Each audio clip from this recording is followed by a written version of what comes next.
అందరికీ నమస్కారం. ఇవాళ ఏదైతే సాక్షి పేపర్లో నాకు సంబంధం లేని చాలా అంశాలని నేను చేసినట్టుగా వాళ్ళు అవినీతి అనకొండ అని చెప్పి ఒక ఆర్టికల్ రాశారు. దాని మీద క్రిమినల్ కంప్లైంట్ ఇవ్వడానికి నేను రావడం జరిగింది. ముఖ్యంగా ఏంటంటే జగన్మోహన్ రెడ్డి గారు ప్రతిపక్ష నాయకుడిగా ఉన్న దగ్గర నుంచి ఈ రకమైన ఎన్నో ఆరోపణలు నా మీద చేస్తూనే ఉన్నాడు. ఆయన ఒక పుస్తకం పబ్లిష్ చేశాడు ఆ రోజు. దానిలో కూడా 2 పేజీలు నా కోసం ఇచ్చాడు. ఇవాళ 5 సంవత్సరాలు అయింది, ఎన్నికలు వచ్చినాయి. 4 సంవత్సరాల 10 నెలల కాలంలో ఏదైతే ఆయన పలు సందర్భాల్లో ఆయన కానివ్వండి, లేకపోతే ఆయన సతీమణి భారతీరెడ్డి నడిపే సాక్షి పేపర్లో కానివ్వండి రాసే అంశాలు ఏవైతే ఉన్నాయో ఈ 4 సంవత్సరాల 10 నెలల కాలంలో ఒక్కటంటే ఒక్కటి కూడా ఈ ప్రభుత్వం ఎందుకు నిరూపించలేకపోయింది అని చెప్పి నేను ప్రశ్నిస్తూ ఉన్నా. ఆ కబ్జాలు అన్నారు, ఈ కబ్జాలు అన్నారు, నకిలీ డాక్యుమెంట్లు అన్నారు, దేవాదాయ భూములను ఆక్రమించామని చెప్తున్నారు. ఏ ఒక్కటి కూడా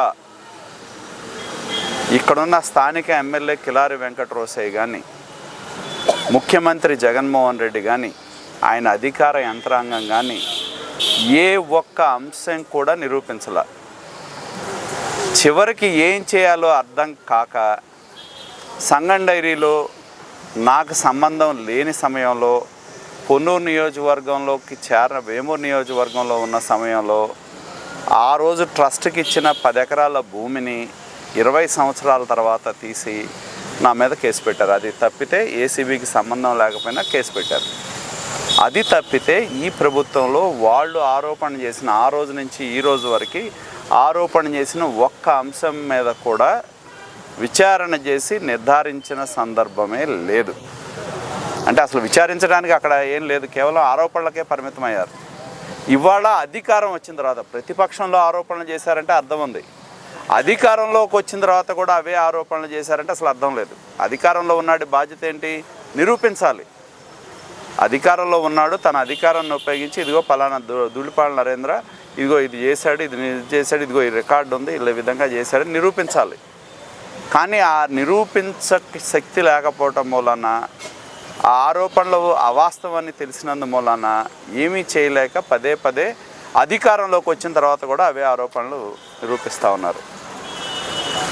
నాకు ఆశ్చర్యం కలిగించేది ఏంటంటే వాళ్ళ ఎమ్మెల్యే మీద ప్రేమ ఉండొచ్చు, కిలారి వెంకట రోసయ్య. ఆయన అంటే ఈ నియోజకవర్గానికి నెంబర్ 1గా చేశాడంట ఒకటి.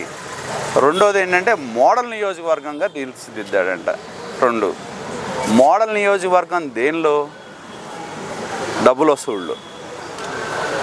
వసూళ్ళు ఎలా చేయాలి, రేషన్ షాప్ దగ్గర నుంచి, డోక్రా దగ్గర నుంచి, ఉద్యోగస్తుల దగ్గర నుంచి డబ్బులు ఎలా వసూలు చేయాలి అనేది కిలారి వెంకట రోసయ్య ఈ నియోజకవర్గానికి అవినీతి కేర్ ఆఫ్ అడ్రస్గా మార్చాడు. రాష్ట్రాన్ని జగన్మోహన్ రెడ్డి ఏ విధంగా అయితే కేర్ ఆఫ్ అడ్రస్గా మార్చాడో రోసయ్య కూడా అదే విధంగా మార్చాడు. నేను ఎన్నో సందర్భాల్లో గ్రావెల్ అంశంలో కూడా పాదయాత్ర చేశా. మేము పలు కేసులు వేయటం జరిగింది.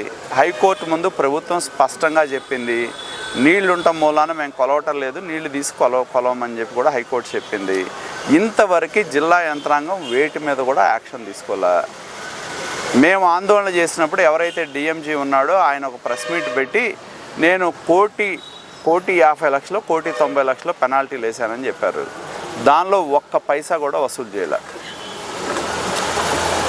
అదేవిధంగా రోసయ్య యొక్క అవినీతి ఓ పెద్ద చిట్టా ఉంది.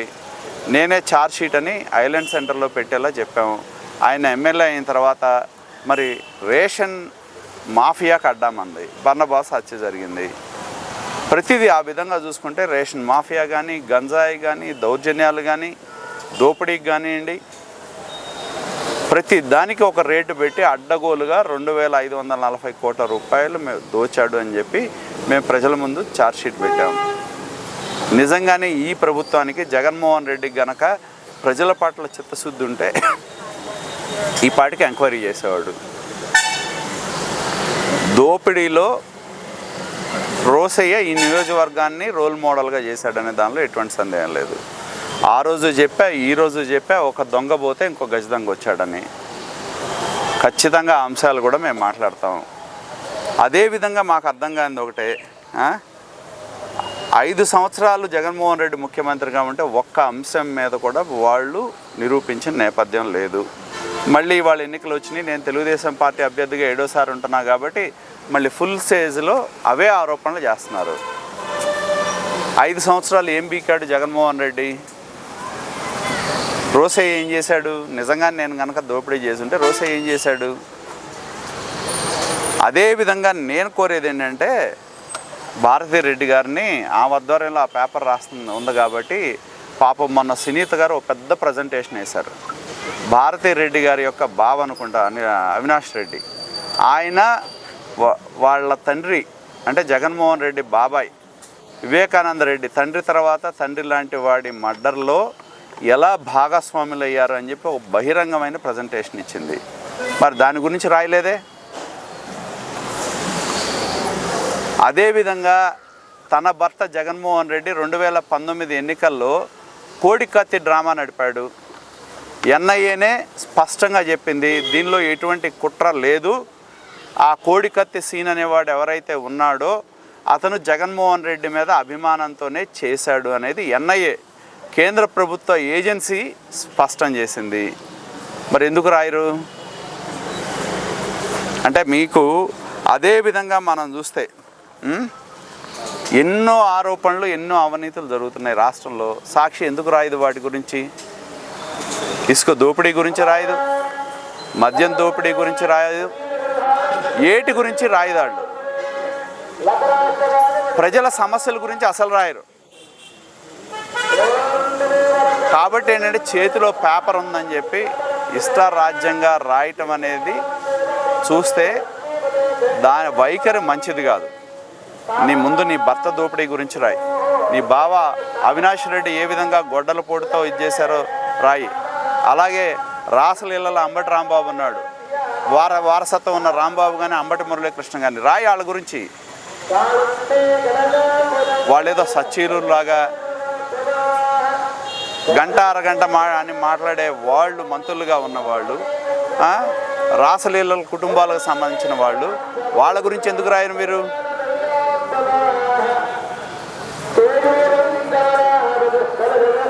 కాబట్టి పేపర్ చేతిలో పెట్టుకొని లేని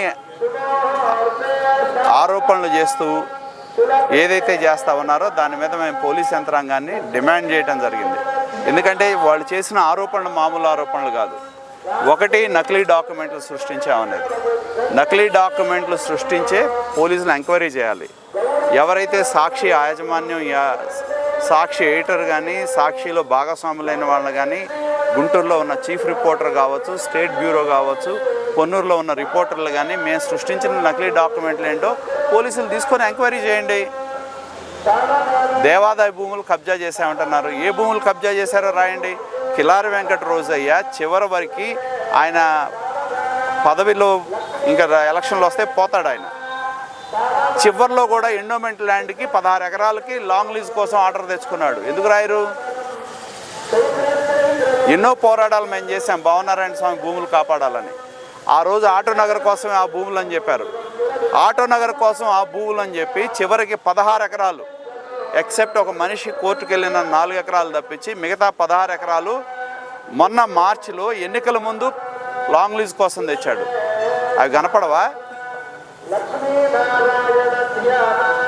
భావనారాయణ స్వామి భూములు కొట్టేయాలని ఎన్నో రకాలుగా ప్రయత్నం చేశాడు. చివరికి వాళ్ళ ఆవిడని ఒక ఎమ్మెల్యే భార్య భావనారాయణ స్వామి కమిటీలో బోర్డు మెంబర్గా ఉందంటే దేనికి ఉండాలి? దోపిడీ కోసమే ఉందని ఆ రోజు స్పష్టం చేసాం, ఇవాళ చేసాం. ఆ భూములు విలువైన కోట్ల విలువైన భూములు కొట్టేయడానికే నిరంతరం ప్రయత్నం చేశారు వాళ్ళు. ఎందుకు కనపడవు వాళ్ళకి? అలాగే మేము స్పష్టమైన ఆరోపణ చేసాం, ఆరోపణ కాదు నిర్ధారించాం. ప్రభుత్వ లెక్కల ప్రకారమే చేబ్రోలు ఏరియాలో హార్టికల్చర్ క్రాప్స్ 800 ఎకరాలు తీసేయబడ్డాయి. అనధికారికంగా 700 ఎకరాలు దానిలో తవ్వారు. మేమేం ఊరికినే ఆరోపణలు చేయలే. ఎక్కడెక్కడ ఎవరికి పర్మిట్స్ ఇచ్చారు, ఎంత ఇచ్చారు, పర్మిట్ తీసుకునేది 20 సెంట్లు, తవ్వేది ఎకరాలు, 100 అడుగులు లోతులు తవ్వారు. కళ్ళ ముందు చూపెట్టినా కూడా ఇవాళ ప్రభుత్వం స్పందించాలి, ఇంతవరకు యాక్షన్ తీసుకోవాలి. ఏం భారతిరెడ్డి గారికి అవన్నీ కనపడవా? అంటే వాళ్ళు దొంగతనాలు చేసినా పర్లా, దోపిడీ చేసినా పర్లా, దోచుకున్నా పర్లా, మా మీద బట్టి తప్పుడు ఆరోపణలు చేస్తారు. అందుకనే మేము పోలీస్ యంత్రాంగాన్ని స్పష్టంగా డిమాండ్ చేసింది ఏంటంటే, ఏవైతే వాళ్ళు చేసిన ఆరోపణలు, నకిలీ డాక్యుమెంట్లు సృష్టించడం కానీ, దేవాదాయ భూములు మేము ఆక్రమించామనే దాన్ని కానీ, లేదా మేము దౌర్జన్యాలు చేసామనే దాని మీద ఏవైతే ఉన్నాయో వాటన్నిటి మీద పోలీసుల్ని విచారణ చేసి ఆ డాక్యుమెంట్లు తెప్పించి పరిశీలన చేసి వాటిలో నిజంగానే వాస్తవం ఉంటే మా మీద తీసుకోండి, లేదంటే ఎవరైతే ఈ ఆర్టికల్ రాశారో వాళ్ళ మీద చర్యలు తీసుకోవాలని మేము డిమాండ్ చేయటం జరిగింది. మేము చట్టపరంగా క్రిమినల్ చర్యలు తీసుకుంటాం, రెండోది కోర్టు పరంగానూ తీసుకుంటాం.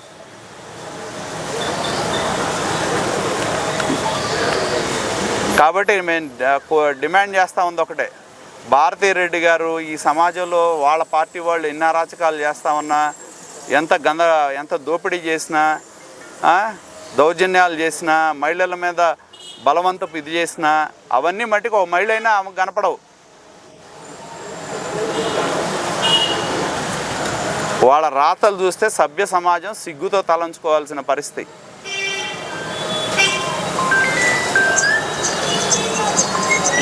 కాబట్టి మేము వీటి మీద గతంలో కూడా మేము ఒక నోటీస్ ఇచ్చాం. నోటీస్ ఇచ్చి మేము వాళ్ళు కనుక రిప్లై ఇవ్వకపోతే లీగల్ పరంగా అన్ని చర్యలు కూడా తీసుకుంటాం. ఇంతకుముందు 2 కేసులు వేసాం, హైకోర్టులోకి వెళ్ళి స్టే తెచ్చుకున్నారు. మళ్ళీ మేము ఎందుకంటే ఈ తప్పుడు రాతలు రాసే వాళ్ళు భారతిరెడ్డి అయినా జగన్మోహన్ రెడ్డి అయినా ఎవరిని వదిలిపెట్టాం. మేము అధికారులను చేతిలో పెట్టుకొని ఇవన్నీ తప్పించుకోవాలంటే సాధ్యపడేది కాదు.